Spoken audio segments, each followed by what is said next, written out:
Hey, this is John with Smoke Eater Guitars. Our mission is to keep your axe playing its best at all times. On this channel, we'll cover some basic setups all the way up to pro level repairs.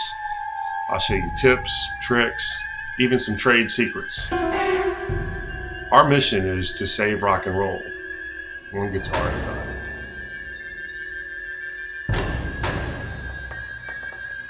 So, recap where we are.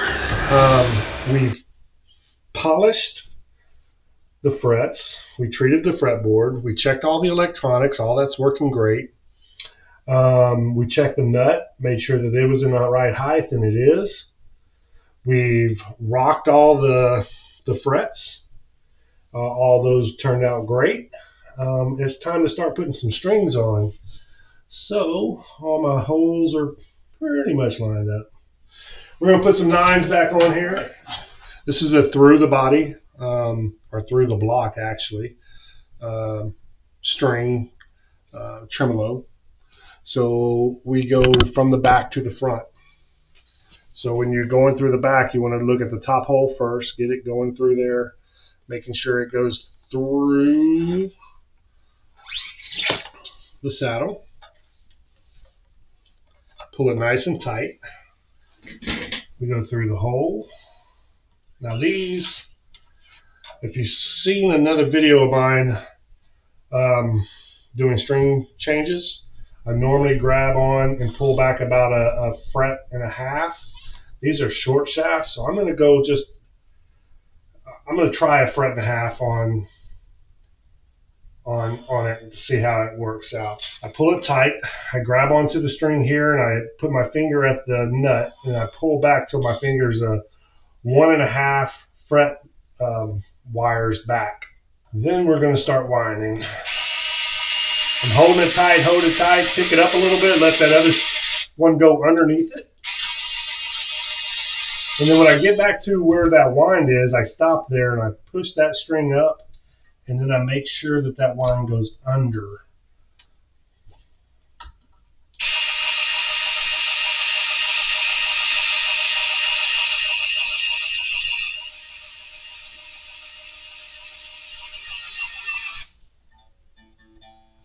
Yeah, 1.5 seems to do the trick. Then of course we're going to take our handy dandy cutters just off the post and give it a cut. And rinse and repeat. We're going to do that 5 more times. So I think I talked enough through the first one. I'm going to continue talking, but just know that you're going to be fast forwarded through this whole process unless I get to something that I need to stop and talk about. But this is just really same thing done 6 times. Hold it tight, pick it up.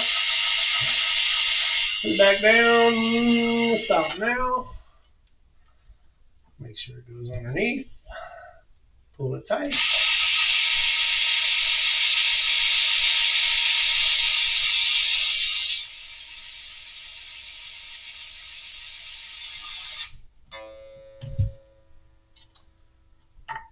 Cut that off the post.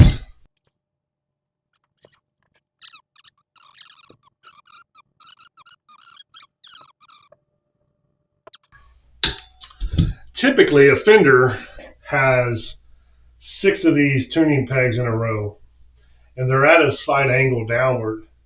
So whenever the strings go on, you get a straight line from the nut to the tuner. Well, with Gibson, you don't get that. They got 3 on either side. But what PRS did is they made their headstock curve inward to where you still get that straight line, where Gibson, it comes over here at an angle. This straight line just seems to be a little bit better design than that break angle of a Gibson. So again, PRS taking the foundation of Fender and Gibson and kind of improving on it. I think that's probably his first thoughts is, how can I take what's already a great product and improve on it? And I'm telling you, he did a fantastic job of doing that.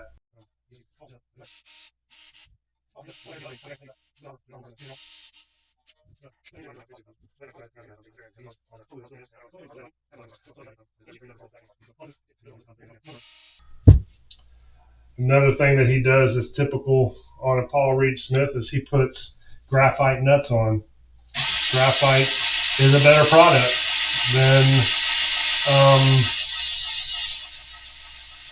than bone or plastic.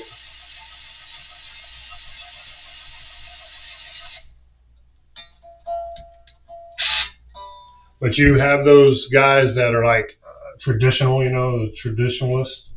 And they'll say, if it ain't bone, it ain't right, and bone just sounds better. And maybe in a studio, or maybe if you're looking through a some kind of device that measures sound waves, or you know, those type of things, maybe if that will show a difference and make bone better. But to me, that's really something that I can hear the difference between plastic. Don't get me wrong. I can hear the difference between plastic and definitely feel the difference between plastic and graphite or bone. But if I were to have to pick a product to put on all my guitars and it had to be one or the other, I would go with graphite because its stability and ability to slide and allow you to tune and adjust without worrying about breaking.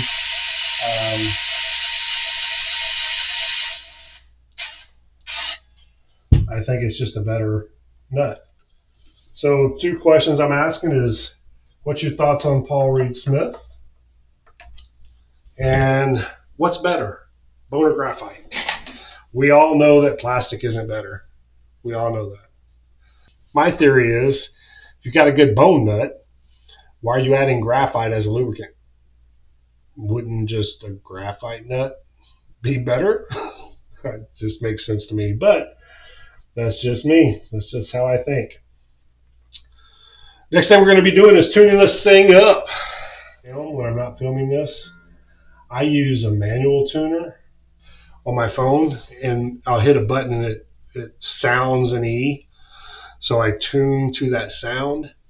And I do that for all the strings. And then I throw one of these pocket tuners on, see how close I get. Normally I'm pretty close. I just not at that point where I can hear it and say, oh, that's an E. I'm not at that level yet. That's what I'm trying to do with that ear tuner on my phone, is I'm trying to train my ear to be able to hear and recognize the note.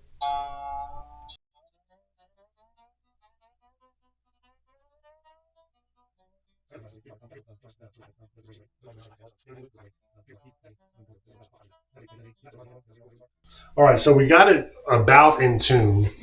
So what we need to look at now, before we set the action or anything, is we need to look at this back bridge to make sure that it is still parallel with, so the gap between underneath the bridge here and here should be even, be the same measurements. A lot of times you could just visualize that, and I could see here that it is very close.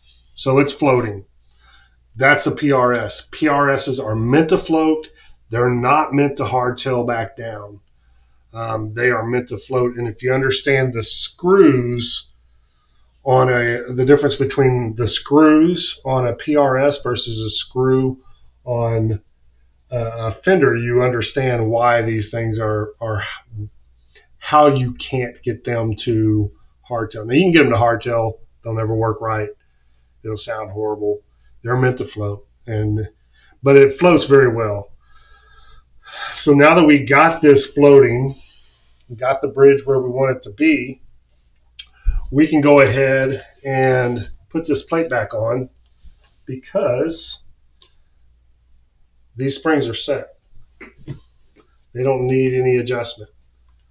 So we'll get this plate put back on real quick. All right, guys. I hope you learned something, and I really and truly am always here for you guys. So just send me an email, send me a text, and I will get you hooked up with however I can.